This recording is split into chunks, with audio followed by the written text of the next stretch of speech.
مدنی مذاکرہ ہے شریعت کا خزینہ، اخلاق کا تہذیب کا طریقت کا خزینہ۔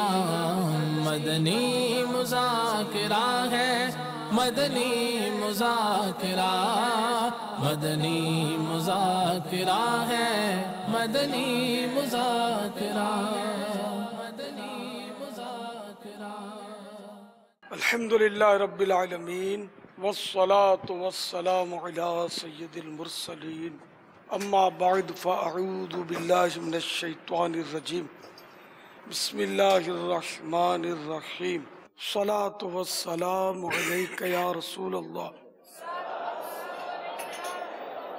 وعلی آلک واصحابک یا حبیب اللہ۔ الصلاة والسلام علیک یا نبی اللہ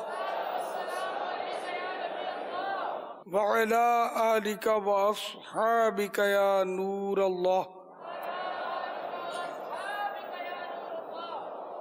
فرمان مصطفیٰ صلی اللہ تعالی علیہ وآلہ وسلم، اللہ عز و جل کی خاطر آپس میں محبت رکھنے والے جب آپس میں ملیں تو مصافحہ کریں، یعنی ہاتھ ملائیں، اور نبی صلی اللہ تعالی علیہ وآلہ وسلم پر درود پاک بھیجیں تو ان کے جدا ہونے سے پہلے دونوں کے اگلے پچھلے گناہ بخش دیے جاتے ہیں۔ صلو علی الحبیب صلی اللہ تعالی علی محمد۔ 1438 ہجری کے ماہ رمضان مبارک کے عشر رحمت کا 10واں روزہ اور عاشقان رمضان جمع ہے، مدنی مذاکرے کا سلسلہ ہے۔ آپ سوالات کیجئے، ہر سوال کا جواب وہ بھی ثواب دے پاؤں یہ ضروری نہیں، بن پڑا تو عرض کرنے کی کوشش کی جائے، بھول کرتا پائیں فوراً میری اصلاح فرمائیں، مجھے آئیں بائیں شائیں کرتا اپنے موقع پر بلا وجہ آڑتا نہیں، شکریہ کے ساتھ رجوع کرتا پائیں گے انشاءاللہ عز و جل۔ صلو علی الحبیب صلی اللہ تعالی علی محمد۔ نیند بھی اللہ عز و جل کی ایک نعمت ہے۔ سونے سے پہلے کیا دعا پڑھنی چاہیے اور سونے کی کچھ احتیاطیں بتا دیں۔ امیر سنت سے یہ عرض ہے، کیا بچے بڑوں کے ساتھ سو سکتے ہیں؟ سونے سے پہلے یہ دعا پڑھ سکتے ہیں، اللہم بسمک اموت و احیا، اور بھی دعائیں وہ اس طرح ہاتھ رکھ کے تھوڑا حصہ سر کے نیچے رہے گا، تھوڑا گال کے نیچے، اس طرح سیدھا ہاتھ، سیدھی کروٹ قبلہ رو ہو کر یہ دعا بھی پڑھی جا سکتی ہے۔ اللہم قنی عذابک یوم تبعث بعبادک، یہ 3 مرتبہ پڑھنی ہے یہ دعا،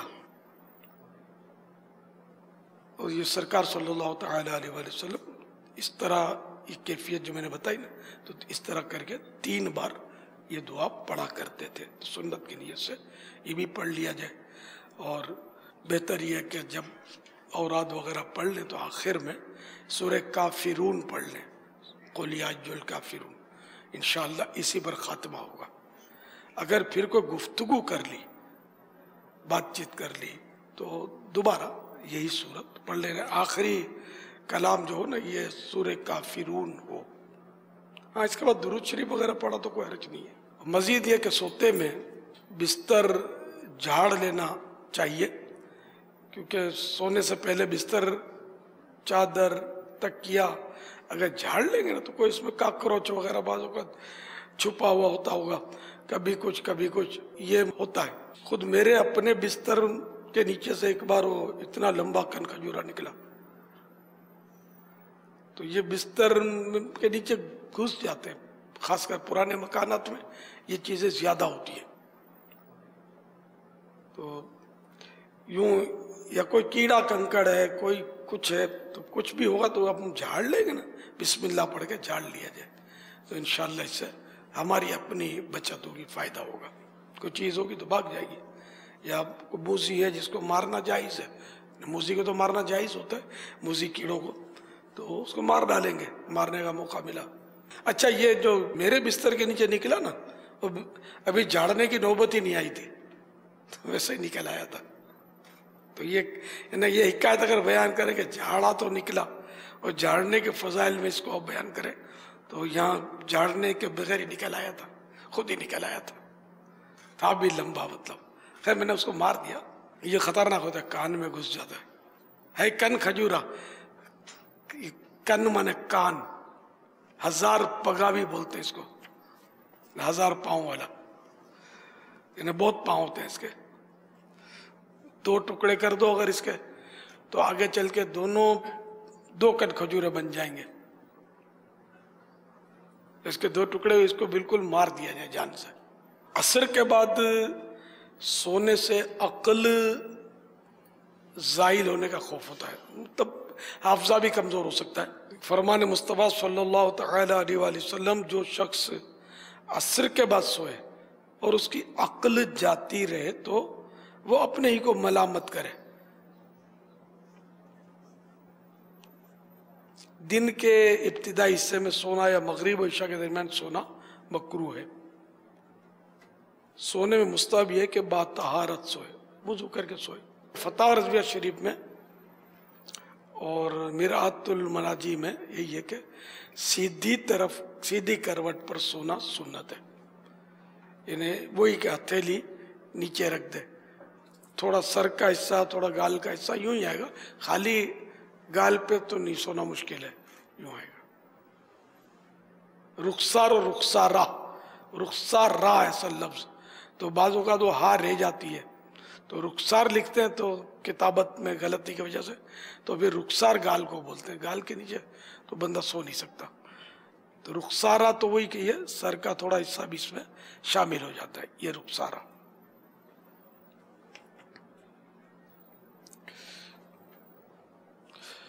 سوتے وقت قبر میں سونے کو یاد کرے کہ وہاں اکیلے سونا ہوگا، اپنے اعمال کے سوا کوئی بھی وہاں رفیق نہ ہوگا، ساتھی نہ ہوگا. سوتے وقت یاد خدا میں مشغول ہو، تحلیل و تسبیح و تحمید پڑھے.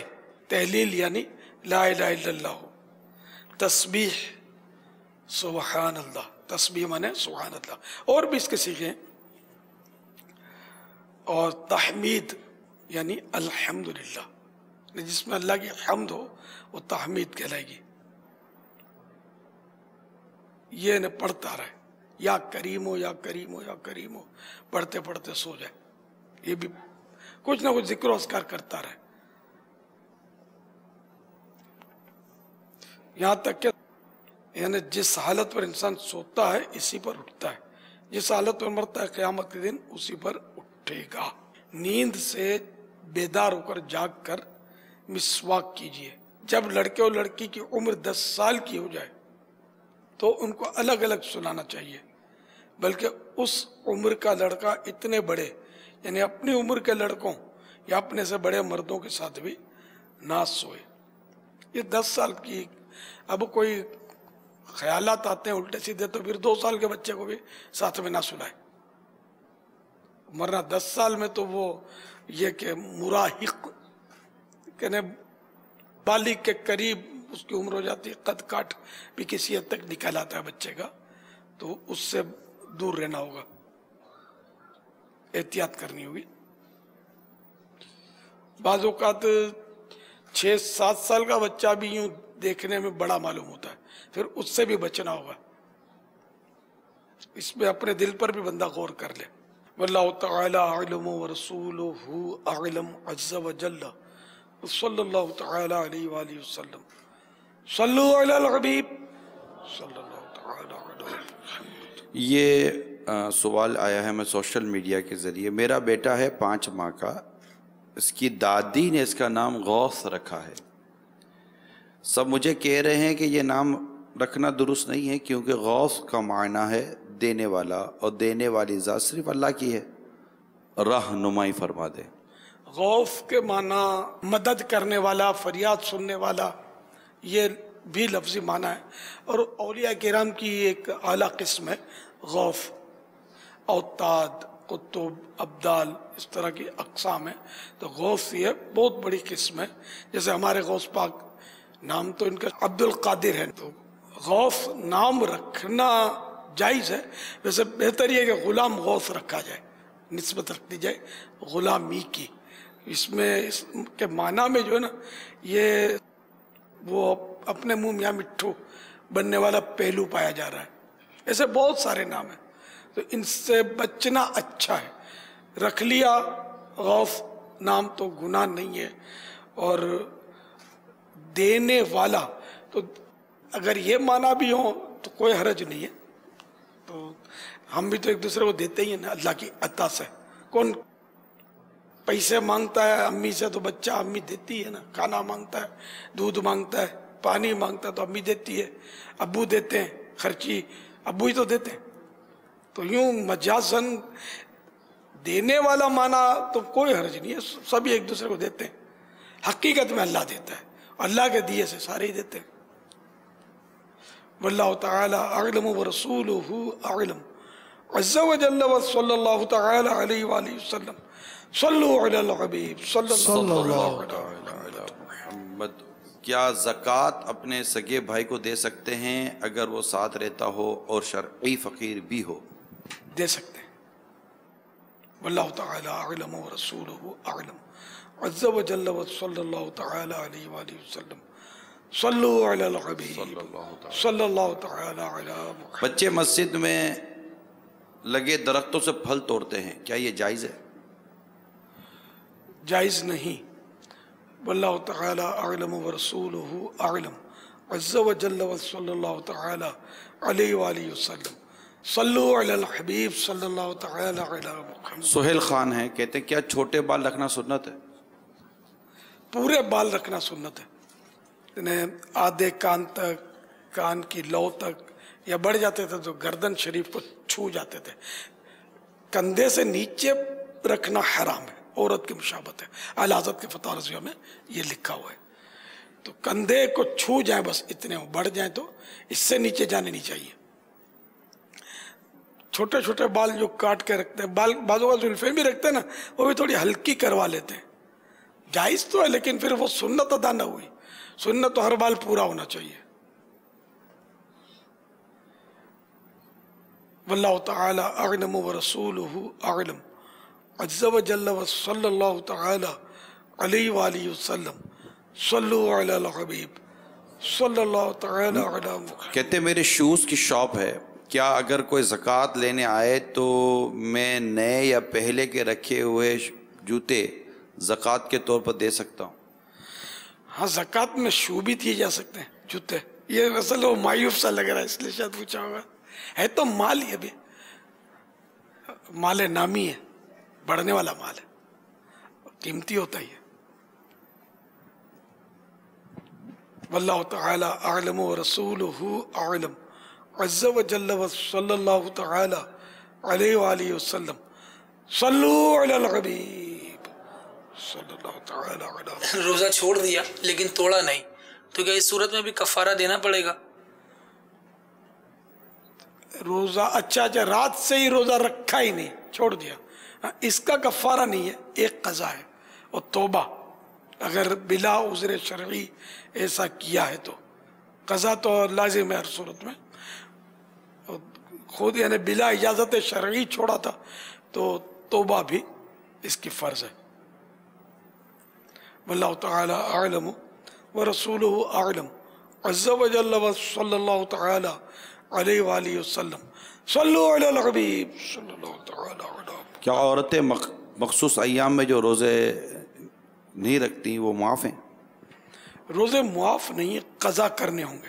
نماز معاف ہے ان دنوں میں.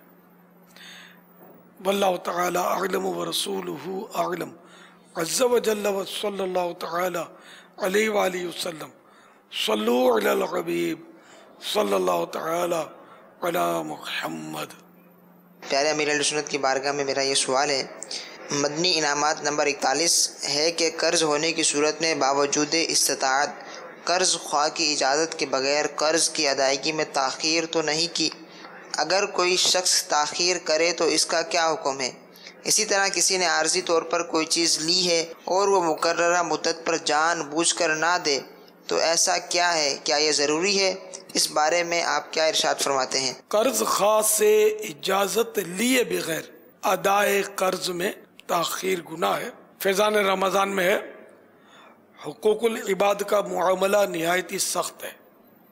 اگر ہم نے کسی بندے کا حق دبا لیا یا اس کو گالی دے دی، آنکھیں دکھا کر ڈرایا، دھمکایا،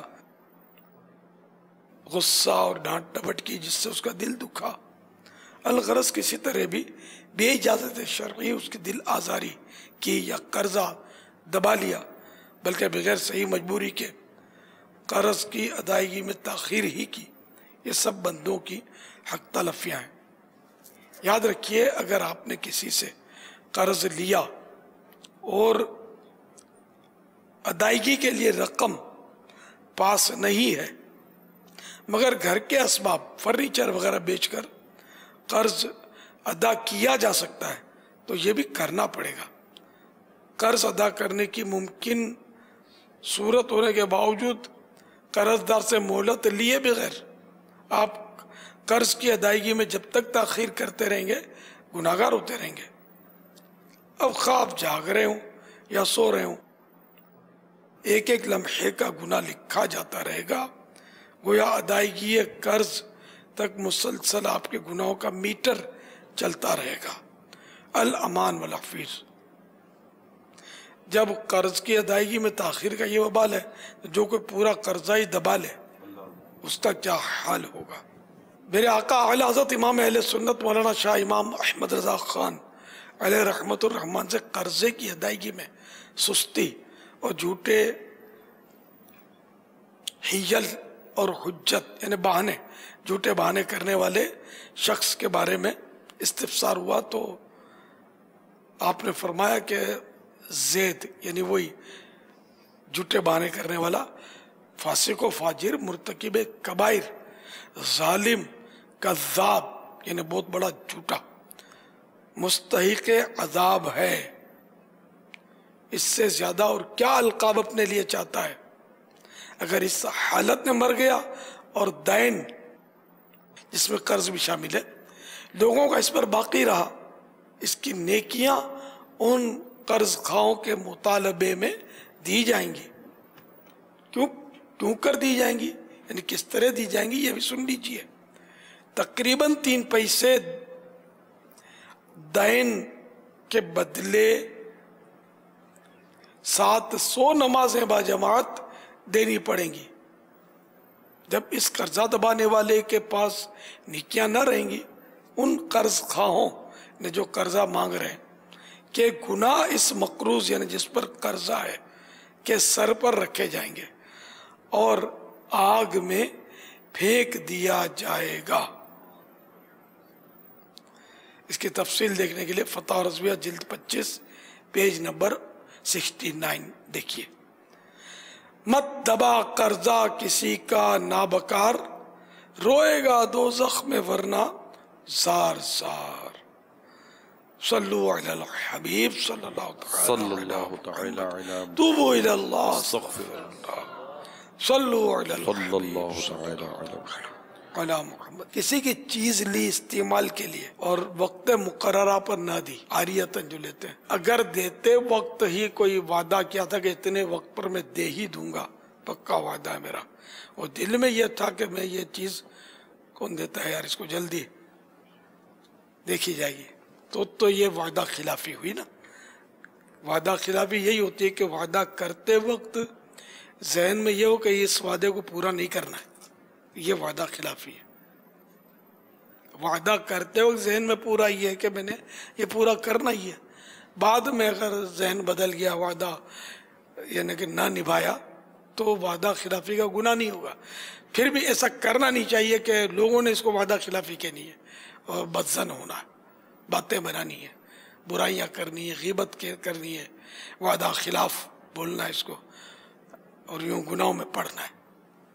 تو لوگوں کو بھی بچانا ہے، اور کسی کی چیز لے کر اگر آپ وقت پر نہیں دیں گے، طے ہوا تو ظاہر ہے کہ وہ بدزن تو ہوگا نا، اس کو دکھ ہوگا، اس کو تکلیف ہوگی، ذہنی ٹینشن ہوگا، کیا دے گا کہ نہیں دے گا، نکالتا ہی نہیں ہے میری چیز، جھگڑا ہوگا، تو بہت ساری اس میں خرابیاں ہیں۔ مار داڑ بھی ہو سکتی ہے، خون خرابہ بھی ہو سکتا ہے. تو اس لیے جس کی چیز لی ہے وہ وقت پر لوٹا دی جائے اور صحیح سلامت لوٹائی جائے، توڑ پھوڑ کر نہیں. واللہ تعالی اعلم ورسولہ اعلم عز وجل وصلی اللہ تعالی علیہ وآلہ وسلم.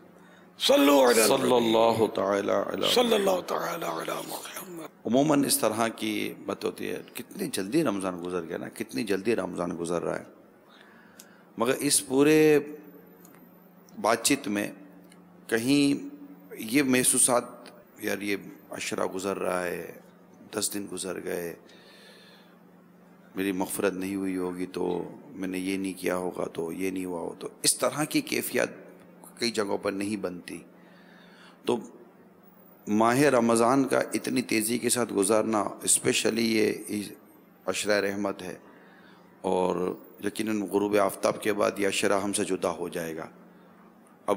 اب ہم جئیں گے تو اگلے سال ہم عشرہ رحمت کو پانے میں کامیاب ہوئے یا نہیں ہوئے. یہ بھی وہی نہیں ہوگا، یہ تو گزر گیا گزر ہی جائے گا. ہمارے یہاں وہ جدید ہوگا، نیا ہوگا. ہاں، زندگی تو اتنی کم ہو چکی. تو یہ جو اتنی تیزی کے ساتھ ایک عشرہ رحمت گزر رہا ہے، تو وہ کیفیات کہ یہ میں کچھ نہیں کر سکا تو کیا ہوگا، تو اسی کیفیات کیسے بنے؟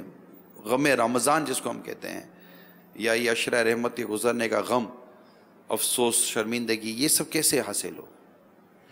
رمضان مبارک کی فضیلتوں پر نظر ہوگی، اس کے ثوابات پر نظر ہوگی، اس کے جنت کے دروازے کھل جاتے ہیں، رحمت کے دروازے کھلتے ہیں، دوزخ کے دروازے بند ہوتے ہیں، شیطان قید میں آتا ہے، مسجدیں آباد ہو جاتی ہیں، پہلے کے مقابلے میں عبادت میں دل زیادہ لگتا ہے، رمضان میں شوق بڑھتا ہے. پھر رمضان کے گزرنے کے بعد تو ظاہر ہے پھر وہی سونا سونا ہو جاتا ہے. خصوصاً معتکفین کے لیے تو رمضان مبارک میں بہت زیادہ، یعنی کہ ایک مسجد میں ایک بہت ہی پیارا ماحول بن جاتا ہے، اور بعد میں وہی دنیا کے جھگڑے گلے پڑ جاتے ہیں. تو اس طرح معتکف زیادہ ذہن بنا سکتا ہے کہ رمضان کی وہ قدر اپنے اندر پیدا کرے اور جانے کا غم کرے. اب دیکھیں نا، ایک ایک لمحہ چاند نظر آیا، اب جو جو لمحہ گزرا وہ اب الوداع ہوتا گیا نا، رخصت ہوتا گیا، وہ لمحہ پلٹ کر تو نہیں آئے گا. تو یوں گزرتے گزرتے ایک دم سے 10 دن پورے ہوئے. عشرہ رحمت یعنی اس میں خصوصیت کے ساتھ رحمت کا نزول ہوتا ہے. رحمت کے ذریعے مغفرت اور گناہوں کی معافیاں، اور افطار کے وقت 10 لاکھ گناہ گاروں کی بخشش ہوتی ہے، مغفرت ہوتی ہے، جہنم سے آزادیاں ہوتی ہیں. تو یہ ایک عشرہ یعنی 1/3 رمضان، 1/3 رمضان ہم سے جدا ہو گیا. لیکن یہ کہ واقعی ہم کو اس کا احساس اتنا ہوتا نہیں ہے. عین ممکن ہے بعضوں کو تو یہ ہو کہ یار اب بس 20 دن رہ گئے ہیں روزے کے، یار بھوک بہت لگتی ہے، پیاس بہت لگتی ہے، پھر روزے نہیں رکھیں گے نا تو تھوڑا ہمت رہے گی. یوں بھی معاذ اللہ بعض لوگ سوچتے ہوں گے، حالانکہ یہ واللہ روزے میں جو بھوک و پیاس ہمیں مل رہی ہے نا، بہت بڑی نعمت ہے، بہت بڑی نعمت ہے. یعنی جسمانی طور پر بھی یہ نعمت ہے، پیٹ کی اصلاح ہوتی ہے، صحت میں بہتری آتی ہے. سومو تو صحو، روزہ رکھو صحت یاب ہو جاؤ گے. اب وہ الگ بات ہے کہ ہم زیادہ کھا کر بے وقت اور خوب کھا کر بے تکا کھا کر اپنی صحت کو مزید خراب کر لیں. رمضانوں میں زیادہ تر یہ بھی ہوتا ہے کہ بیماروں کی تعداد بڑھ جاتی ہے. اس کی وجہ رمضان شریف یا روزہ نہیں ہے، بلکہ اس کی وجہ ہماری کھانوں میں بے اعتدالی، بے احتیاطیاں ہیں. تو بہرحال یہ کہ ہمیں رمضان المبارک کے ایک ایک دن بلکہ ایک ایک لمحے کی قدر پہچاننی چاہیے. اور کاش مطلب یہ کہ ہم اس کے قدردان بنیں، کاش ہمیں ان کے صدقے میں رحمت کا کوئی حصہ مل جائے جن پر رحمتوں کا نزول ہوا اور جنہوں نے رحمت سے مغفرت کی سند پائی. پتہ نہیں چلتا کہ سند ملی نہیں ملی، لیکن یہ کہ جن کو مل گئی اللہ کے علم ہے کہ یہ مغفرت یافتہ ہے. اور ہمیں تو ڈرنا ہی ہے کہ ہمیں معلوم نہیں ہے کہ ہماری مغفرت ہوئی یا کیا، ہم پر رحمت کا کوئی خصوصی نزول ہوا یا کیا، ہم نہیں جانتے. تو ہمیں تو مانگتے ہی چلے جانا چاہیے اللہ کی بارگاہ میں کہ اللہ تعالی ہم پر بھی رحمت نازل فرمائے، اور جن پر رحمت فرمائی انہی کے صدقے ہمیں اپنی رحمت کا کوئی حصہ نصیب کر دے. آمین بجاہ النبی الامین صلی اللہ تعالی علیہ وآلہ وسلم. صلو علی الحبیب صلی اللہ تعالی علی محمد. الحمدللہ عمرہ قرآن اندازی کے لیے نام 4 لیے جائیں گے، اور انشاءاللہ بقیہ 8 نام جو ہے وہ رات مدنی مذاکرے کے دوران ہوں گے، اور جس سے خوش نصیب کا نام ہوگا اس کو بھی آج حاضری مدینہ کی سعادت مل سکے گی انشاءاللہ. وقاص اقبال ٹانک یہ شہر کا نام ہے. عدنان علی ولد سلیم سردار آباد. امتیاز عمر دراز سکر. سکندر علی ولد منیر احمد گوٹکی. صلی اللہ تعالی علی صلی اللہ تعالی علی محمد. کیا محرم الحرام میں شادی کر سکتے ہیں؟ کر سکتے ہیں. واللہ تعالی اعلم ورسولہ اعلم عز وجل وصلی اللہ تعالی علیہ وآلہ وسلم. صلو علی الحبیب صلی اللہ تعالی علی محمد. الحمدللہ مدنی مذاکروں کی جو بہاریں ہم یہاں لوٹ رہے ہیں، مکتبۃ المدینہ نے کئی مدنی مذاکروں کے جو تحریری گلدستے بھی شائع کیے ہیں. ایک مدنی مذاکرہ ہے جس میں پانی کے بارے میں اہم معلومات، ہمارے سوالات، امیر علیہ سنت کے جوابات، الحمدللہ یہ بھی مکتبۃ المدینہ پر دستیاب ہے. اسی طرح مقدس تحریرات کے آداب کے بارے میں سوال اور جواب، یہ رسالہ بھی آپ مکتبۃ المدینہ سے ہدیتاً طلب کر سکتے ہیں انشاءاللہ. کیا روزے کی حالت میں وائٹنگ کریم لگا سکتے ہیں؟ کہتے ہیں 2 سال کا عرصہ ہو گیا میں سحری کے بعد وائٹنگ کریم استعمال کرتا ہوں. ہوگی شاید کوئی وائٹ کرنے والی کریم، واللہ علم. وائٹنگ کریم ہے یہ. اگر وہ حلق سے نیچے نہیں جا رہی، ناک کے ذریعے بھی دماغ میں نہیں جا رہی، کوئی ایسی چیز ہے جو معدے میں نہیں پہنچ رہی، باہر جیسے خارجی استعمال ہوتا ہے، ملم لگاتے ہیں، کریم لگاتے ہیں اسکین پر، تو یہ جائز ہوتی ہے روزے میں، اس سے روزہ نہیں ٹوٹتا. کہتے ہیں کہ مدنی چینل پر جب افطار کا ٹائم ہوتا ہے، اس سے پہلے ہمارے محلے کی مسجدوں میں سائرن بج جاتے ہیں کہ افطار کا ٹائم ہو گیا. تو کیا اگر ہم اپنی مسجد کے ٹائم کے مطابق روزہ افطار کر لیں تو روزہ ہو جائے گا، یا مدنی چینل کے اوقات افطار کو فالو کریں؟ دراصل افطار ہوتا ہے سورج ڈوبنے پر. اگر آپ کے یہاں مسجد میں یہ اہتمام ہے کہ واقعی سورج ڈوبنے پر ہی اذان ہوئی ہے، ہر اذان ہوتی ہے اس کی تو گارنٹی تو مدنی چینل بھی نہیں دے سکتا. تو کہ ہماری ہر اعلان جو ہے وہ غروب آفتاب پر ہی ہوتا ہے، ہوتا یہی ہے. لیکن انسان ہے بھول کر سکتا ہے، گھڑی آگے پیچھے ہو سکتی ہے. تو اس لیے ہر ایک کو اپنے روزے کی خود فکر ہونی چاہیے، اور اس کا ٹائم اس کو پتہ ہونا چاہیے. اور اذان یا سائرن کا روزے کھولنے بند کرنے سے کوئی تعلق نہیں ہے، وہ تو نمازوں کے لیے ہوتی ہے. وقت ہو گیا افطار کر سکتے ہیں، چاہے اعلان ہوا یا نہ ہوا. اور اگر وقت نہیں ہوا، اعلان ہوا، اذانیں ہو گئیں، روزہ افطار نہیں کر سکتے.